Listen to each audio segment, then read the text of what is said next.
What I'm going to do is I'm going to start with a little butter. See, Julie and I, we love butter, so, you know.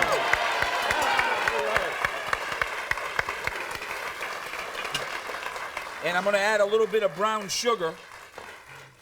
Going to add a little bit of brown sugar to that butter right there. Get that on the heat. Not too high. Kind of working with a sort of a medium heat right now. And what I'm trying to do is basically caramelize a little bit of the sugar. If you do this and find that maybe you don't have enough butter, relax. It's okay. Add a little more. Yeah. Woo.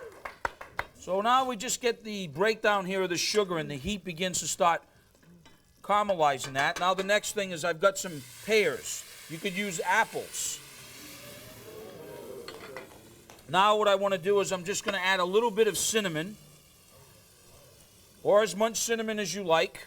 Maybe you like a little nutmeg, you could do that too. And what we're going to do is we're just going to let that heat sort of cook a little bit of the pear, let the sugar get caramelized with the butter, and basically we're going to cook it until it's, you don't want to cook it to mush, depending on how ripe your pears are, you know, and whatever type of pear you may be using. You may be using a Bartlett pear, the green type, or you might be using a Bosch pear. So you have to kind of just occasionally taste it and see the firmness that you like. It shouldn't be too mushy, but it should have a little crunch to it, but not be hard either. So just kind of keep that in mind. When it's done, you can leave it as such, or what you can do is you can do this little slurry just to kind of bring it all together. And how we do that is with cornstarch. Cornstarch being one of the thickeners. It's not a roux, but roux is a thickener. Cornstarch, arrowroot. Remember, when you're using a thickening agent, it isn't going to come to its full thickening power until it comes to a boil. Just remember that. And you don't have to use like a half a box for like a little compote. It's like a little common sense kind of thing too. Look at this. Little bit of cornstarch. You got to dissolve it in cold water, folks. You got to dissolve it in cold water. Then we're going to add, look at this, just a tiny, tiny bit of this. And you're going to see how thick now, all of a sudden, that this cornstarch is going to make this. See how it's thickening up right there? When it comes to a boil, when it comes to a full cook like that, that's when you'll know the full thickness of what it is. If it's not thick enough, hey, relax. They don't have to call 911. It's going to be all right. Just get a little more cornstarch and a little more water, and you can add a little bit more. Relax. It's just cooking. Now, we're going to let that cook for a bit. We're going to turn that off. Now the quesadilla.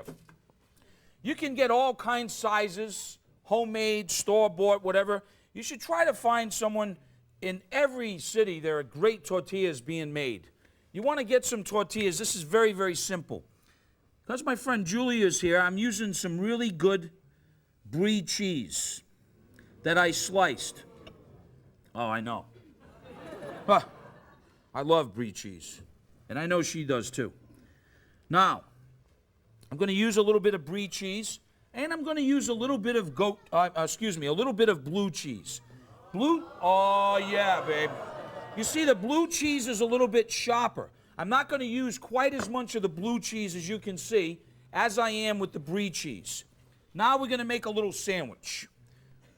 Press it with your hand like this. Folks, you can put all kinds of things inside of these quesadillas. It just doesn't have to be jack cheese. It can be all kinds of cheeses. Now, getting back to the butter again. Oh, yeah, babe. We love butter, right, Julia? It's a beautiful thing. We're going to add a little butter like this. And then what we're going to do, folks, is you start one at a time inside of this pan. Again, I don't have this too high a heat. Look at how thick that is now. Beautiful, huh? You see that? All right. You know what I like to do, too?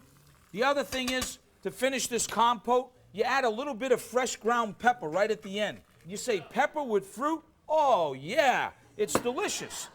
We're going to take that off the heat. We're going to butter this side now of the quesadilla so that when we flip it over, the butter gives it this nice little color, this nice golden brown color.